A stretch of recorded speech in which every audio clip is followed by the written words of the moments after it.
कहा गया है कि लालच बुरी भला। चाइना के बारे में आप जानते हैं, चाइना को कहा जाता है China is not country, it's a company. और चाइना चाहता है कि दिन पर दिन अपना एक्सपांशन करना चाहता है, चाहे हर तरीके से, बिजनेस, इकोनॉमी, सोशल, पॉलिटिकल, हर तरीके से।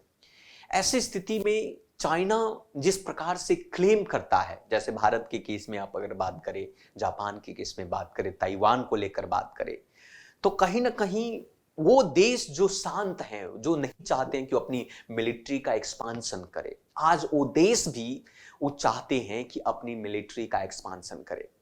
उदाहरण के लिए Japan Japan 320 billion plan, 320 billion dollar के साथ अपनी मिलिट्री बिल्डअप करना चाहता है। नमस्कार, मेरा नाम रोहित कुमार, तरुण आईएएस के डिजिटल प्लेटफॉर्म पर आपका स्वागत है।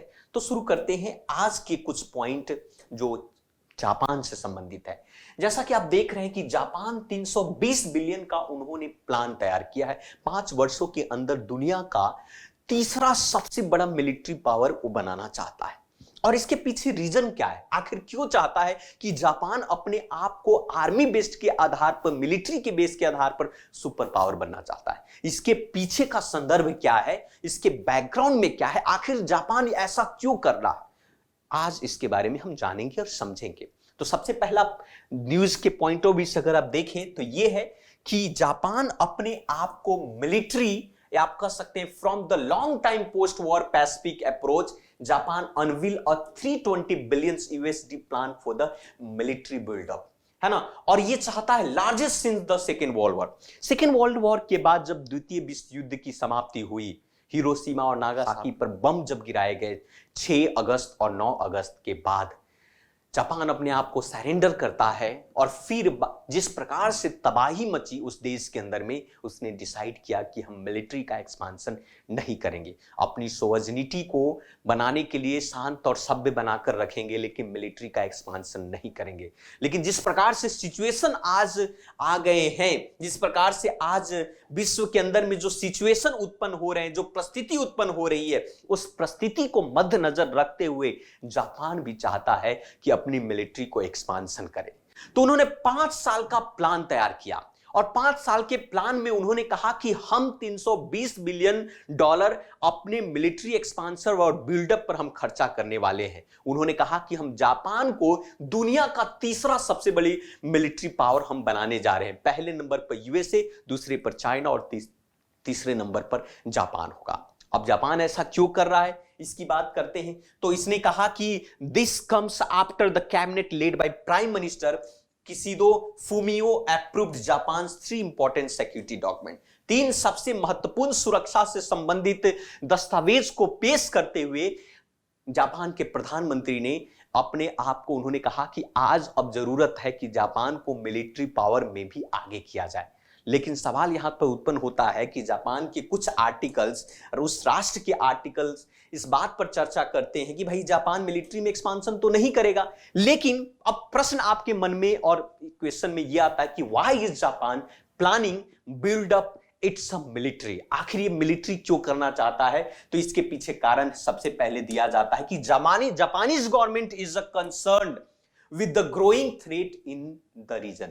आज जिस प्रकार से हालत उत्पन्न हो चुके हैं विश्व के अंदर में, जिस प्रकार से सिचुएशन उत्पन्न हुए हैं, जिस प्रकार से रसिया ने यूक्रेन पर हमला किया, जिस प्रकार से ऐसा आने वाले कल में चाइना ताइवान को अपने अंदर मिलाना चाहता है, इन सभी चीजों को मद्देनजर रखते हुए जापान ने कहा कि हम अपने उन थ्रेट, उन जो समस्याएं जो उत्पन्न होने वाली है उन क्षेत्रों में, उसको समाधान के लिए जापान को अपने आप को आर्मी के बेस पर, मिलिट्री के बेस के आधार पर आत्मनिर्भर बनना होगा। The catalyst for this decisions may be probably to Russia invasion of Ukraine. विश्व के अंदर जो है युद्ध की स्थिति उत्पन्न हो चुकी है। हर राष्ट्र जो है अपने दुश्मन, अपने पड़ोसी या दुश्मन राष्ट्र के साथ भिड़ने के लिए कुछ, मतलब वर्ल्ड वॉर में भी तो ऐसा हुआ था ना, जब फर्स्ट वर्ल्ड वॉर पढ़ेंगे आप, औद्योगिक क्रांति हुई, कैसे किस प्रकार से जर्मनी अपने आप को एक्सपांड किया, फ्रांस, पूरी वर्ल्ड जो है 2 गुट में बट जाता है आपका, धुरी राष्ट्र और मित्र राष्ट्र में। सेकेंड वर्ल्ड वॉर में अपनी स्थिति ऐसी उत्पन्न हुई, आज के दौर में भी ऐसी स्थिति उत्पन्न देखने को मिल रहा है। तो यही कहता है कि बीजिंग ग्रोइंग आपका, जिस प्रकार से चाइना बढ़ रहा है, तो ऐसा आने वाले चाइना जो है चाइना जो आने वाले कल तक में फ्यूचर में चाइना ताइवान को कैप्चर कर लेगा, और जब ताइवान को कैप्चर करेगा तो there will also be threat. तो चाइना क्लेम करेगा, कहां क्लेम करेगा, वो आपका सेनकाकू आइलैंड्स पर। सेनकाकू आइलैंड जो है ताइवान के पास जो है, वहां पर जापान कहता है कि वो हमारी टेरिटरी का हिस्सा है, परंतु वो ताइवान को लेकर है। ताइवान तो जब ताइवान को कैप्चर करेगा तो चीन जो है जापान से भी युद्ध की स्थिति उत्पन्न हो सकती है उस आइलैंड को लेकर, है ना। पॉसिबिलिटी है कि Chinese take over the those island, और चाइना भी उस आइलैंड को टेक ओवर करेगा, जो ताइवान के अधीन में जो भी आइलैंड्स हैं। तो ये स्थिति उत्पन्न होगी, तो हमें जापान को भी अपने आप को पहले से ही सजग और सचेत रहने की आवश्यकता है, ऐसा वहां के प्रधानमंत्री कह रहे हैं। अब बात आती है कि वो बातें तो ठीक है, ये डर है आपका।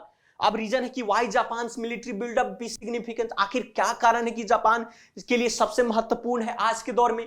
सो अंदर जापानीज पोस्ट वॉर, जब पोस्ट वर्ल्ड वॉर हुआ था तो संविधान बनाए गए, और इस संविधान के तहत उस देश का संविधान वहां के ऑफेंसिव मिलिट्री फोर्स बनाने से मना करता है। वहां की संविधान जो है कहता है कि हम जापान कभी ऑफेंसिव मिलिट्री फोर्स तैयार नहीं करेंगे।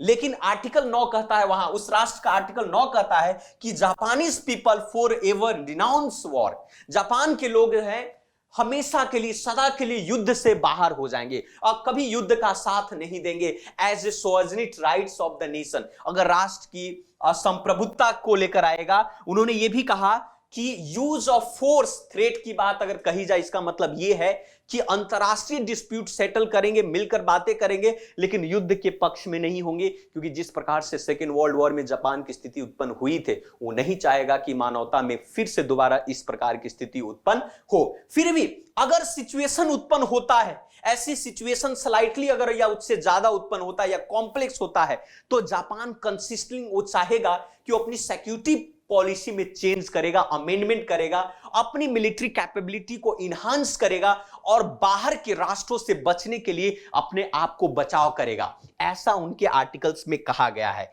ना। इस बात पर ये चीजें हो कही गई है। तो लेकिन ऑफेंसिव आर्मी जो है जापान तैयार नहीं करेगा। लेकिन अब बात आती है कि आपको पता होना चाहिए कि 2012 में एक रिपोर्ट आया, अंतरराष्ट्रीय international institute for strategic study के माध्यम से यह बताया गया था कि जापान दुनिया का 6 बेस्ट आपका फंडेड डिफेंस फोर्स है वहां का, है ना।